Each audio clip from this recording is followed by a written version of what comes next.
Wow, thank you so much, all of you, for coming out. This is really flattering and really amazing, so very cool. Thank you. And of course, a humongous thanks to dvmark, which is sort of my second family at this point. I'm here, it feels like I'm here 4 times, 5 times a year. I just keep pretending that I have problems so that I have to come back and fix them. It gives me an excuse to come to Pescara and drink a lot of red wine and eat pasta. I love it. So I have a very cool band that we decided to do something. So this is live stream, right? Yes. That's very cool. We gotta wake. We have to start serving wine. We're gonna wake this place up. This is a live stream, and we decided to do it really relaxed, really impromptu, and just have some fun. So I've got a live band. We haven't done any rehearsing. We're just going to kind of jump in and have some fun. But I'll talk to you a little bit about my career and a little bit about my history and a little bit about my, you know, all my whole guitar world and music world. I think it might be cool if we just start off by jamming out and having some fun. These guys are amazing musicians, so the fun thing about playing with amazing musicians is that you kind of don't have to do much, and the whole thing sounds good.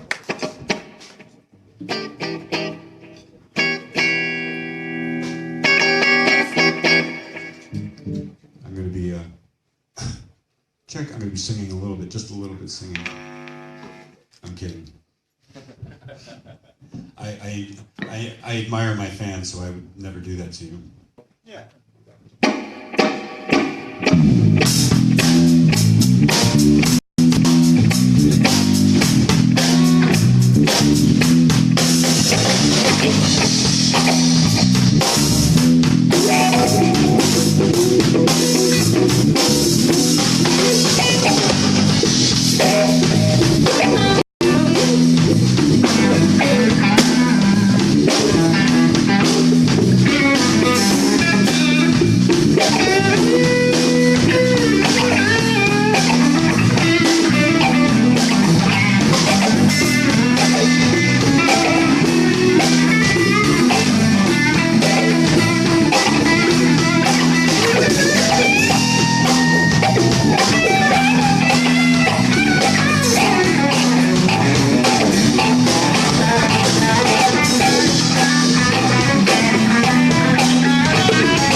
No matter what kind of music it is, you have to end with the heavy metal kick. So just get used to it. Allora, non importa quale genere di musica facciate, ma alla fine bisogna sempre finire col calcio della heavy metal. È importante che lo facciamo. Awesome job. Big hand for Chino. Amazing guitar player. One of my favorites. Thank you so much. So, you know, a lot of times I find myself kind of doing a full circle, getting back to the place that sort of motivated me to start playing guitar in the first place. I'm going to try to not get too far ahead of you because I know you have a big job at translating, so just give me sort of an approximation of how much you can read. Okay, cool. And so recently I've just been getting into stuff that's a little more vintagey and just getting back to songs and getting back to just being inspired by music and not so motivated by just, you know, trying to upgrade my guitar playing all the time. And it's funny though, because when people ask me how I started, it's always funny when they hear it. I didn't even know what lead guitar was when I first started playing guitar, and I first started playing by just playing a lot of open chords. We talked about this the other day a little bit.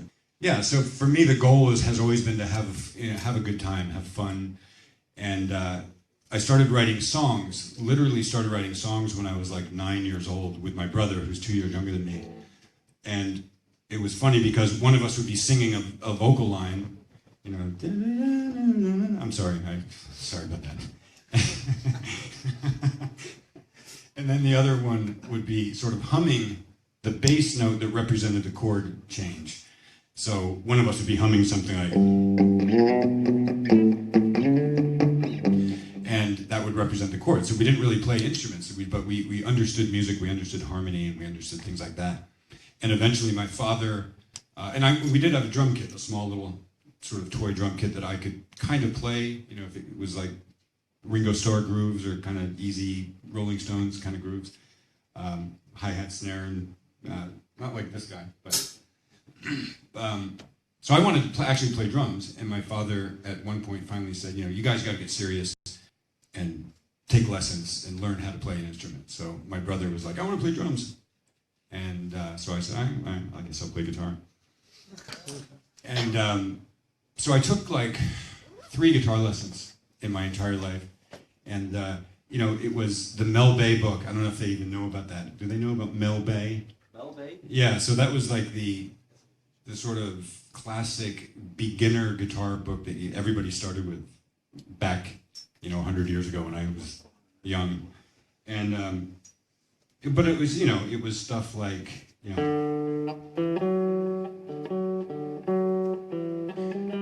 and they want you to read. They're trying to teach you how to sight read. So it's, you know,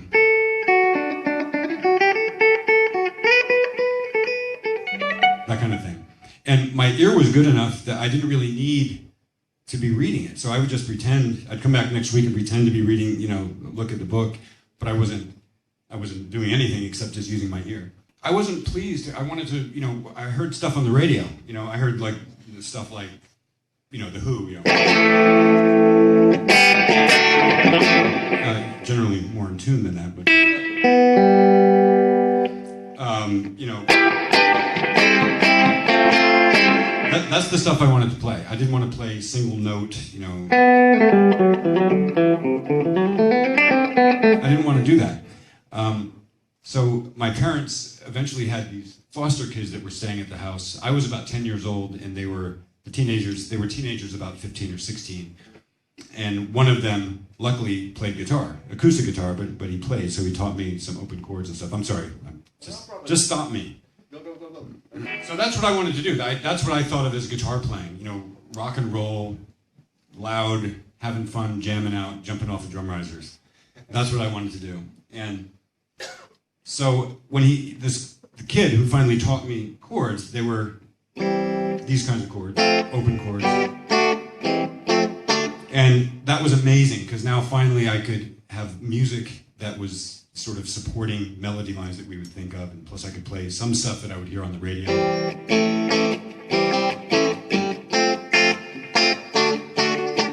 And that was guitar playing to me. That was like, this is awesome.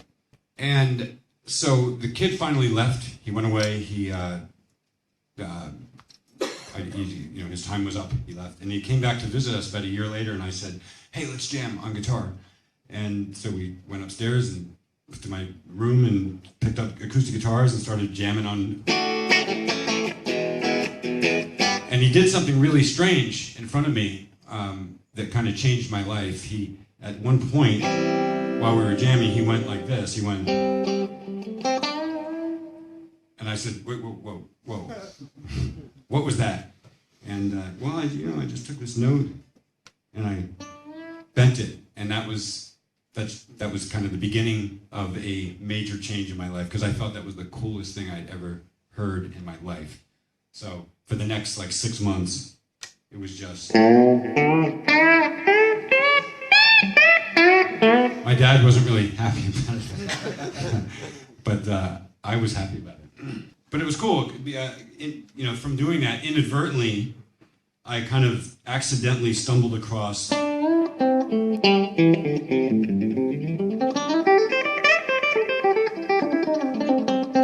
know, all these things that I now know are pentatonic scales.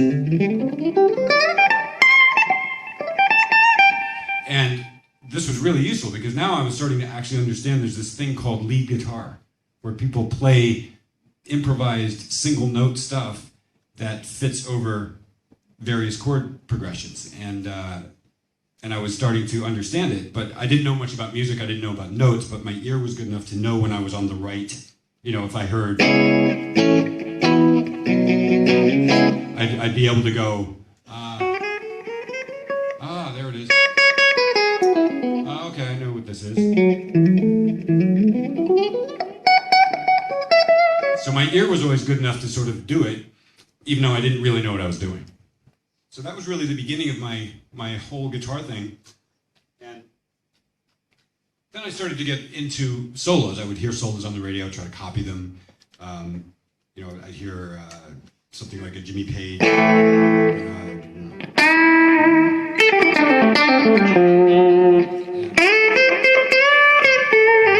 Whatever. And then I'm like, okay, well, I can play like Jimmy Page, and he's like the best rock guitar player on the planet, so I guess that makes me the second best or something. Kind of a distorted teenage view of reality, but I didn't really practice that much, and I was able to learn a lot of these solos, so I just figured guitar playing's something that's easy to do. And everything was fine. My world was nice and calm, and everything was very easygoing, and then Van Halen came out. And disrupted the world with some brand new stuff that no one had ever heard before, and that's, I think, when I became very serious, because it was sort of like a challenge. I had to know what he was doing. Nobody knew what he was doing back then. A lot of you guys are younger, so it's probably hard to relate to that.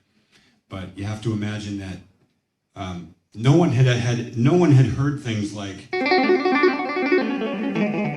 no one had ever heard that. So it never occurred to us that you would put this finger on the fretboard. So we just were like, what? No, it can't be. This is impossible. There were these rumors floating around that he was using the right hand, and we just all assumed, oh, so he's finger picking. He's got like a flamenco kind of thing he's doing. I see what he's doing. Okay, so I actually took flamenco lessons for like 3 weeks to try to figure out how to do it. And in a lot of the tablature books back then, they had it written that way, as though, because no one knew of this. So they had it like single notes on 3 separate strings. And my guitar teacher could kind of play it, but you could tell it wasn't really exactly the same sound. So eventually, some friends of mine took me to a concert to see Van Halen. It was at, I think, Nassau Coliseum in New Jersey or New York. I'm asking you guys are from Italy. He, comes out on stage, and to me, I wasn't really even a big fan of the band. I just wanted to see how he was doing this stuff, and he comes running out on stage, and within the first minute, he's gets up there and does his Van Halen thing, and I couldn't wait to get home because I was like, I know how to play Eruption now. I know how to do it. I want to be the first. I was the first kid on my my little town that was going to be able to do it. So the whole rest of the concert, I was just kind of like, yeah, okay, I couldn't wait to get home. And then they dropped me off at my house at like 3 o'clock in the morning. I ran upstairs, picked up my guitar, and just kind of went crazy with all the tapping stuff. So that's also when I started to get very serious. Like, I think I might want to play guitar for a living, or try to at least. So that's how it all started. And shortly after high school, I put a band together with my brother and some other guys, and we started to start playing in clubs. And then when I started to really understand guitar playing, and people like Yngwie Malmsteen came out, and then I got guided into jazz and listening to people like John Scofield and Pat Metheny and Larry Carlton. It was just sort of like, there are so many amazing guitar players out there, and it's still that way. I'm sure there's tons of you guys in this room right now. So it's a little bit strange for me to this day, even when a room full of nice people like you show up to want to know what I'm doing, because I'm just sort of like, I'm not sure what people like. I'm glad you like me, but I'm not actually that sure what you like. This is I try to, when people are wondering how it all started, this is kind of the beginning of it. I want to say something though. This is the most, you guys are very well behaved. It's a very well behaved crowd. We have alcohol, by the way. It's just, I think, I don't know, it's up to Marco. You guys can get rowdy. Anybody, so we can jam a little bit more, but does anybody has any questions that they want to ask me, that they've been waiting to ask me, or they want to... How many people are professional musicians out here making a living? Awesome. Nice. Very cool. Maybe I'll start asking questions. Reverse the whole thing. All right, so we're going to just jam out again. We'll see if we can put something. I'll just come up with something and see what happens. We'll just have fun. So we're going to have fun and live streaming on the internet, making things up as we go along. It's supposed to be fun, so you guys can all relax and smile. No? You want to? Sure, please. I'd like to hear you.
So you may, oh, great. Yeah. You start. No, good. Stop. All right. No. You may have noticed I'm playing through a amplifier that's big enough or small enough to fit in a guitar case, located right here.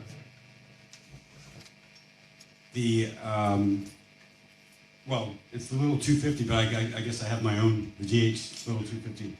And it's a solid state amp. I'm going on tour with Stu Ham in about 2.5 weeks, or less than that actually, I think it's like 2 days, I'm sorry. And it's going to be very convenient to bring this. And it's very nice because for a solid state unit, it's got a very fat, kind of thick sound that's much more reminiscent of things that I like about tube amps. I generally don't really like solid state stuff at all, so it's a real pleasure to play through something that's got some, got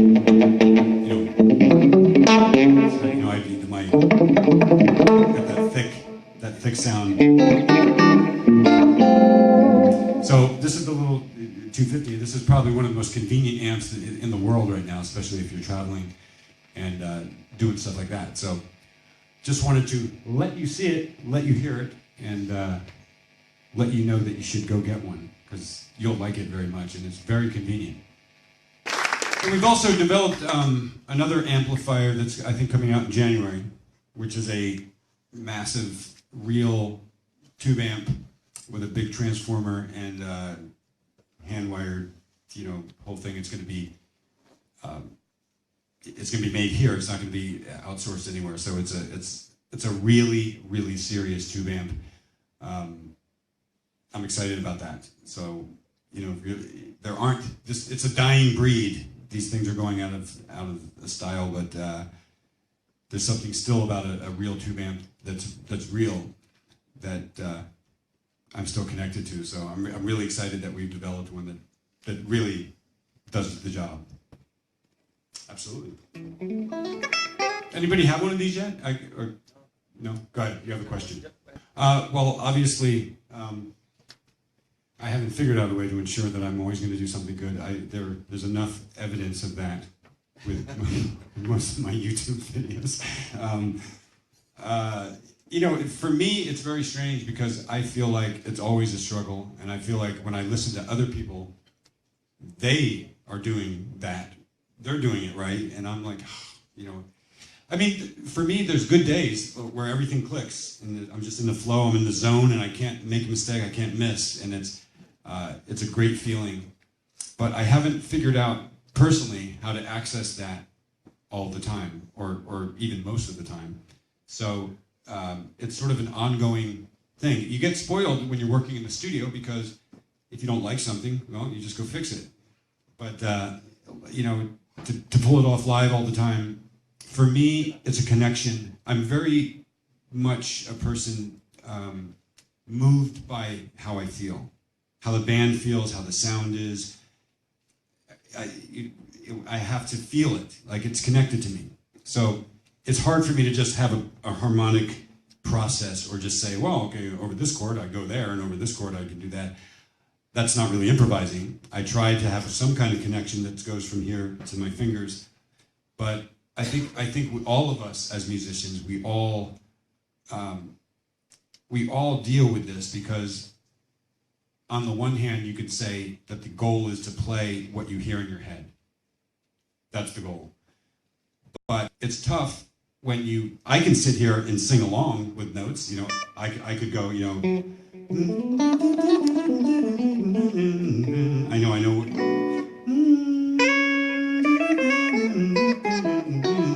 So I know what things sound like, but the question is, how much of what we play are we hearing, and how much of what we're hearing are things that we know we can already play? And this is where I think, Scott Henderson has talked a lot about, I'm really sorry about this. He's talked a lot about how, in his opinion, hardly anybody actually improvises the way that we talk about improvising. Instead, what we do is we have sentences that we decide to put in certain places. And that, is that improvising? You're improvising rehearsed ideas You're improvising what to do with rehearsed ideas. And I think all of this is true. I do think that certain instruments, like a trumpet or a sax that's directly connected to you, where there's less of a process, sometimes I think those people can play exactly what they're hearing at that moment. You know, like whistling or something, because it's so instant, and there's no process that has to take place. There's no information that has to tell your fingers, you know, you're hearing this, so therefore you must do this. It's a deep subject. It's a really good question, and I think it's a question that will be asked for many years, because I don't think that we really have an answer. I think it's always a process. But to answer your first original question, it's something that I'm always working on, and it's something that I never feel like I'm even close to getting. So if when I play it even resembles that's working, I'm very grateful. But I can promise you it's bullshit. Go ahead. Thank you.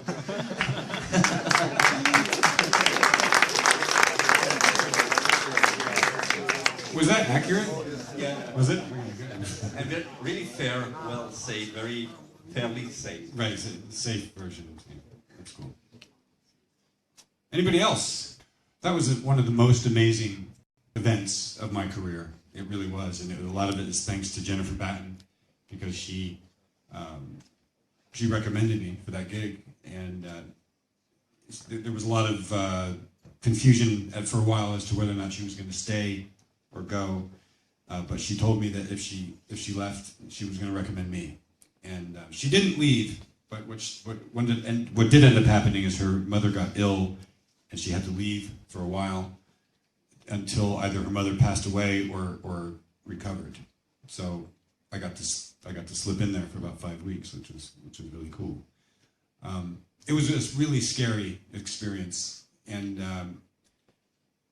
it's an interesting one because when I was first told about the gig, I talked to the music director of Michael Jackson, and he said, you know, Jennifer's probably going to be leaving at some point, but I don't know when.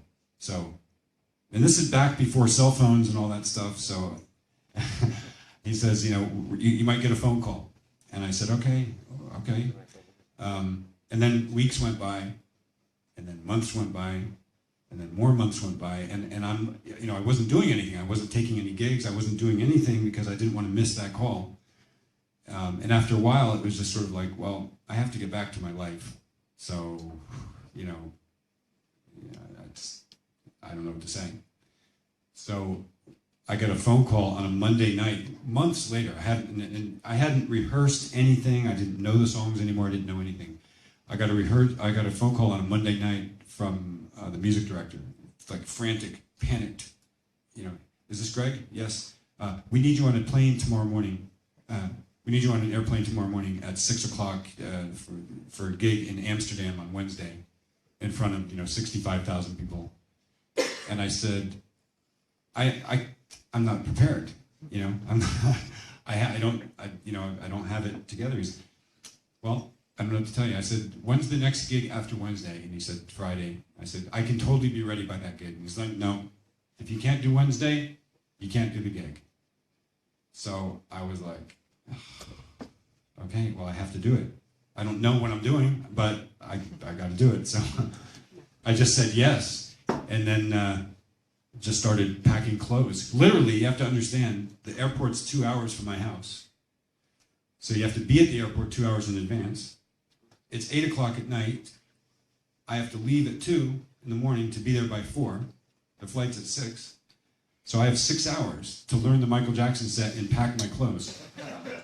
And, pack for an indefinite amount of time. And it was really crazy, because I'm like washing clothes and I'm listening to songs, and I'd sit down and go through a lick and then, iron something and and just try to get it all together. And so luckily I had back then they still had the real fast plane, what's it called? The really... Yes, thank you. And it got to Europe in like 4 hours, which is insane. So I had a little bit of time in the hotel room to, practice a little bit more and learn the songs. Wednesday morning was the day of the show, right? And so they wanted to rehearse with me like 4 or 5 hours before the show. and I was scared. The other thing that's important to understand is that it wasn't just learning the songs. It was learning all the presets on Jennifer Batten's Digitech unit. With every song had like 3, verse is preset 41, pre-chorus 207, chorus. Oh yeah, there was a whole technical part. So I had to have all this memorized. And so we go through the sound check and we do through like 4 or 5 songs. And I'm like, I got through it and I'm starting to, I think I can do this. Maybe we can do this. This is my thing. It's going to work. So the production manager comes over to me after about 4 or 5 songs and he says, "Hey, it sounds great. It sounds really nice. You're doing a great job. Are you comfortable?" I said, I'm feeling pretty good. I think I can do this." And he goes, "Good. Let's talk about choreography." And I'm not kidding. Like Jennifer's role in that group was the most interaction with Michael Jackson. So there was all kinds of choreography, like running over to the stage. I had to wear a blonde-haired wig with fiber optic stuff in it that for the Beat It solo. And back then, technology required that the cable that they would feed me was like this thick. It went up the back of my shirt. So every time I ran out there to do anything, there's like 4 people going like that and then pulling me back in. I had to handle a pyro guitar, this guitar that exploded or it shot like an explosive out of the headstock. A dangerous weapon. And the guy's explaining it to me really fast too. He's just like, "Yeah, this is pyro guitars. What's going to happen is song number 3, come out here, hit the switch, be careful because you just ignited the such and such, wait for the dancers to go by, and then go to stage right. Michael Jackson comes out, hit the second switch, you want to move the guitar away from you because it starts to heat up at that point. Then he comes out, he goes to the front, you run out there with him, hold the headstock out, hit this 3rd switch and keep it away from your face or else you'll blow your face off." And this is what he says, and it's really fast. He's like, "Blow your face off." That's all I heard. So I was like, "Okay, slow down, let's go through this again." So all of this is happening in one day, and it was terrifying. So eventually I built this poster-size sheet of paper that surrounded my pedal board that was literally like song 1, verse 1, preset 41, chorus, preset 207, bridge, preset 15, second verse, preset 41, step forward, turn around twice, wait for dancers to pass by, come back. And this is actually what it was. And I had to make these notes because there was too much to do. So that's a lot of stuff. I'll let you. Okay. You could have said anything and I wouldn't know. I always like it when I do clinics sometimes and someone will ask me a question like, what do you normally do over an altered chord? And I'll say, I usually play, do what a lot of guys do, go up a half step and use like a melodic minor scale. And then the guy will translate it and it like goes on for 5 minutes and I'm like, wait a minute, what are you saying? I didn't say that. You know what I mean? A volte capita durante delle cliniche, magari fanno una domanda molto tecnica tipo cosa suoni su questo accordo alterato? Magari lui risponde, vabbè, mi alzo di mezzo tono, suono una minore melodica. E poi il traduttore va avanti per mezz'ora a parlare e dice, ma che cacchio stai dicendo? Io ho detto 2 cose, com'è possibile? But, the other thing about that experience was that it was so amazing that if you saw the show, there's all this stuff going on. Like there's dancers, there's things flying around and just people leaning and moonwalking and there's so much stuff happening. And so he came up to me after like, I think the second show, and it was some rhythm part that I was playing that was just sort of a typical funk, very minimal, something like that. I don't even remember what it was, but he came up to me, he's like, you're doing a really, really nice job, but if you could pull it back just a little bit, you're a little on top of the. I'm like, what? How do you hear me? Yeah. What do you? How like you're out there moonwalking with lights and amidst dancers and all kinds of other stuff, and he's like, this is how connected to the music he was. It was really unbelievable. He says that about the amplifier, he realized it's really closer to the tube amp than any other solid-state stuff. Yeah. And actually, he's listening to your music since the beginning, since the 80s. Oh, wow. So he noticed a strong change in your tone. Yeah. Now you have a more bassy and creamy and strong tone than the beginning. Yeah. So he's wondering Hopefully. if you're searching on purpose this kind of tone from your playing and you're using it. That's a good question. I don't think so. I think it just always kind of winds. It's funny, like, because I always change things. I mean, things have evolved, but I don't know that they've evolved a lot in the last 10, 15 years. It's kind of been, I'm always looking for a sound. I'm never really satisfied. It's always, I'm one step away from, this is really cool if there was just a little bit more dynamic range. Oh, this is really cool if there was a little bit more sustain. This is really cool, I just need a little bit. There's always one missing ingredient that I'm trying to find, and I think that's the case with almost every guitar player I've ever met. Every one of us is doing that all the time. So, I don't know, I wasn't really looking for this unit. This dvmark kind of developed this, and then I plugged into it, and I'm like, whoa, wow, just kind of works for me. At least if I'm in a situation where using a solid state amp is more practical, at least there's one that has a nice thick tone to it. So that's kind of, I didn't go to them and say, make this. They made it and said, what do you think? So, and I liked it. I thought it was really cool, especially for a tour like these. It's interesting. I never studied jazz. I never worked out of the real book. I never did any of that stuff, ever. I'm not even 1 minute of it. I'm not against it. I think it's great, but I come from the rock and roll. I started off jamming on AC/DC songs in somebody's garage, and just sort of evolved into listening to more sophisticated stuff, and just with my ear trying to implement it. But I've never really delved into the realm of standards. And one of the reasons is that so many people do it so well, and they've done it so well, and just, it's been done so many times and so great. I just don't know that I would have much to bring to it that's not already there. So my approach has always been to try to find a new, fresh musical statement using standards and my influences in rock as the sort of foundation, but I'm not trying to. I'd rather listen to that than play it. I'd rather listen to it and go, "Wow, that's amazing." I'm much more motivated to hear it than I am to play it, if that makes any sense. It's a strange thing to say, but that's how I honestly feel. Okay, I'm a little nervous. Because he realized that you get all the tones you need, mainly from the bridge pickup. So he wants to know when and why, and to get which tone you use the neck pickup. I very seldom use the neck pickup, but I do use the combination of this is why I'm getting a little bit more into this sort of vintage 5-way switch. The new guitar that's coming out is literally, it's a single size humbucker.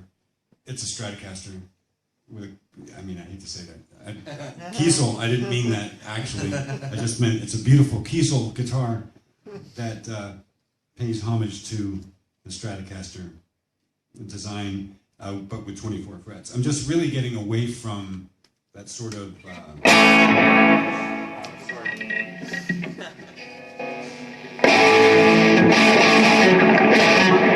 guitar is not doing too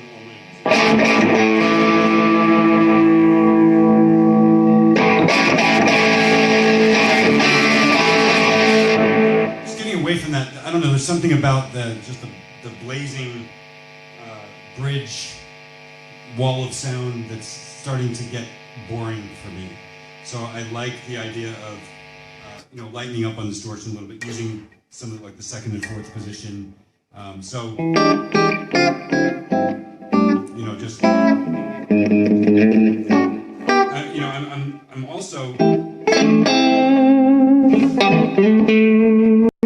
also not really the reason I don't like this pickup that much. I should take that back. It's not that I dislike it. It's just that it's like the anti-bridge with it's very dark. It's very you know. That's the pickup that like a lot of metal guys use to play arpeggios with, so that you don't really hear what's going on. You hear the high note and the low note, and everything in between is sort of questionable. So I'm not against that pickup. It just doesn't. It always feels covered up to me. You know. That's the best answer I can give you. Are Margot still existing? In some record stores. No, we. You know, I liked the album. I liked the band. I thought I liked the music that we created, but that was a band that our ideas were so different. We just did not connect as people. It was a really difficult. It was very difficult to maintain any kind of sense of chemistry. And for me, music has to be fun. I'm not doing anything in my life anymore that is not going to be fun, you know? And so if I'm not having a good time, I'm just going to walk away from the situation because nothing is served by engaging in something that's just not a good time. So I'm proud of the record. I thought it came out really nice. I think that everybody in that band is really talented. But it's likely not gonna happen anymore. Might be a little bit of that. I tend to not like stuff that's too heavy metal sounding. You know, I don't want the Kirk Hammett knob to go up too high. So I sometimes get better results or something that's more closer to what I like by going into a lesser front end. And then just bringing my own distortion with it. So in this particular case, in this setting, at least for now, it seems like this is working a little bit more to my liking for what I'm doing now than using the gain stage. But if I were, you know, like I'll be on tour with Stu Hamm. If he were to say to me, I want to do this one song that rocks out, and you know, I need some big fat Pete Townsend rockin' stuff, then it might be more appropriate to use the other channel. But just in general, it seems like I'm getting a little bit more closer to what I generally like, using the clean channel with pedals. So, yeah, Introspection was probably a big departure from what I was doing previous to that. You know, when I got my record deal in 1988, it was very much a heavy metal label. It was, you know, Mike Varney had discovered guys like Yngwie Malmsteen. He had Paul Gilbert already. He had Vinnie Moore. He had Jason Becker and Marty Friedman. All these guys, Tony McAlpine, all of them were already on the label. And everything was a lot of neoclassical, a lot of double bass, a lot of heavy, fast guitar playing, guitar in your face kind of music. And you know, I was impressed with it, but it was never really my thing. So actually the demo that I submitted to Mike Varney was a lot of sort of jazzier stuff, trying to, you know, get some of that kind of technique.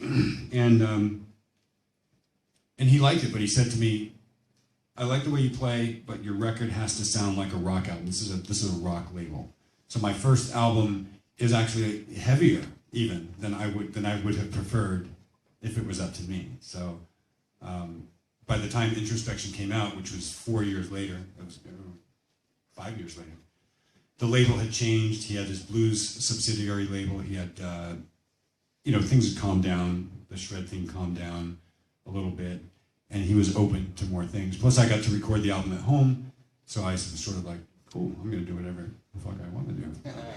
And hopefully he'll like it. But he did like it, and I think at that particular time, the climate was right for different things, because people had heard so much over-the-top guitar, metal guitar in your face. I think that it was at that point, it was almost like a refreshing change. My first influence or ever. The first guy that I ever tried to mimic solos from was Jimmy Page.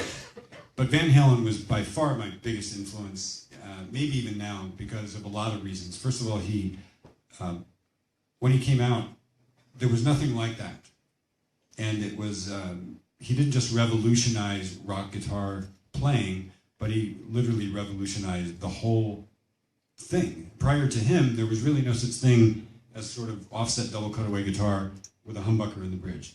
He's the guy that decided, let's see if I can take my Les Paul and sort of insert part of it into my Strat so I can have a cool, versatile guitar with a big sound. He was the first guy doing like tap harmonics and all these really unique different things. I mean, everything changed like instantly when he came out. And as I've gotten older, I've realized that really what I was most attracted to is just the whole feel. I mean, if you listen to him, there's a funk, there's a built-in swing, there's a thing that a lot of rock players, even guys who have taken the technique much further, they skipped some major chapters that are very musical and really important. And that's, I think, what was really attractive to me about him. And because a lot of guys came out after him and were doing all kinds of things that were cool and more fingers on the fretboard. And I'd hear it and I'd be like, yeah, that's cool, but there's the funky foundation that I just wasn't getting from a lot of other guys. So I think that's, even to this day, like he's still one of my favorite guitar players.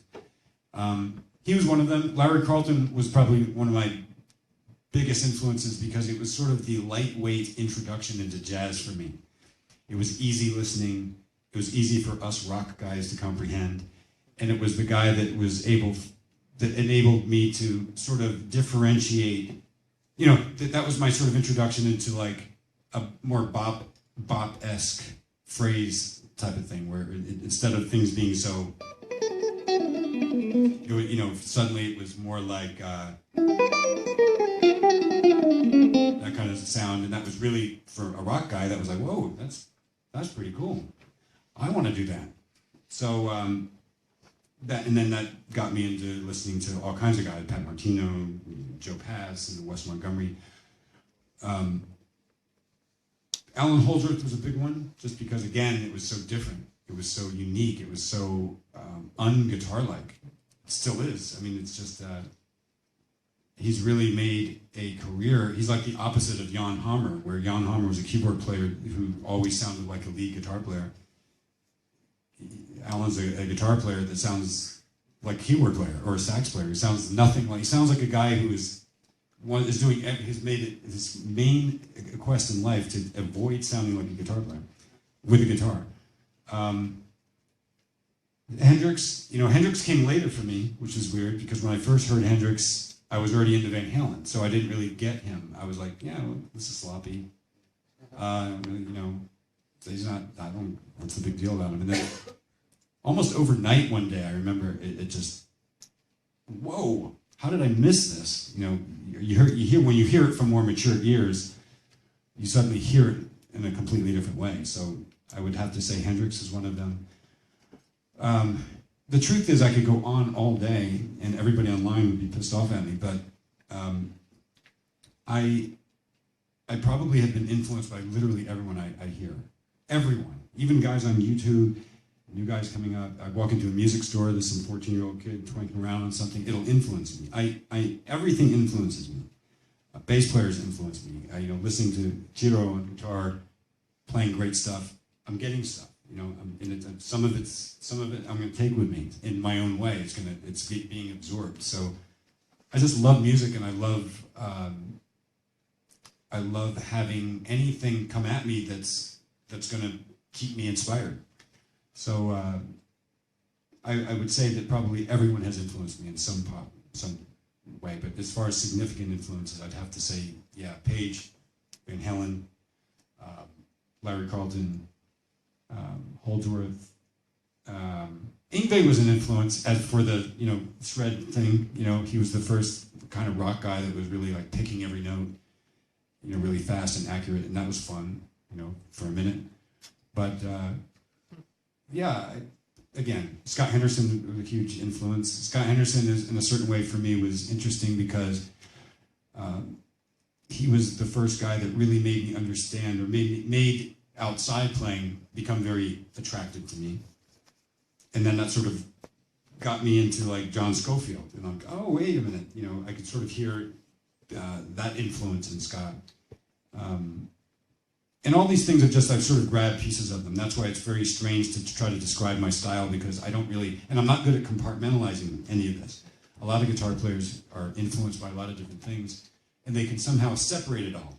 They can go, here's this, here's where I get, you know, I've seen guys do that, where like, I got this from this guy, and then they'll mimic their influence, and it's like, it sounds exactly. Mine is just all mushed into a pot, and no matter what I do, it just kind of sounds like me doing it.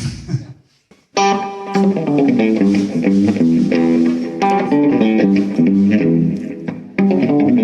don't know what this is.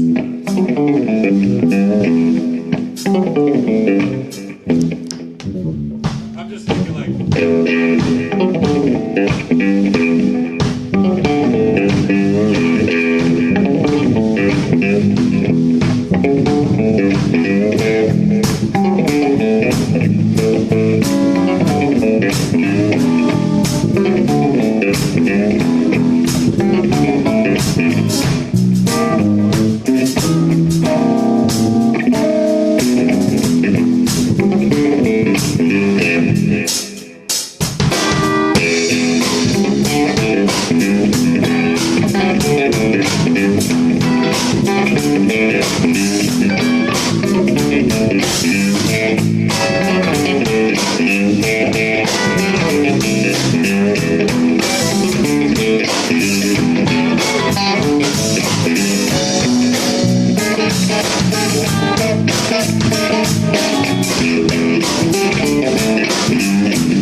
tuning in, listening to me talk and talk and talk. And big thanks to these guys. A humongous thanks to dvmark for having me. You guys are awesome. I'll be hanging out over here. Thanks again. Grazie a tutti ragazzi, adesso come vi ha appena detto lui sarà lì, tutto per voi. Grazie ancora per essere venuti, vi lancio un'ultima bomba. Tra un mese avremo un'altra clinic sempre per un numero limitato di persone e trasmessa in live streaming, niente po' di meno che con Eric Gales, che come avrete capito inizierà a lavorare con dvmark. Grazie, alla prossima!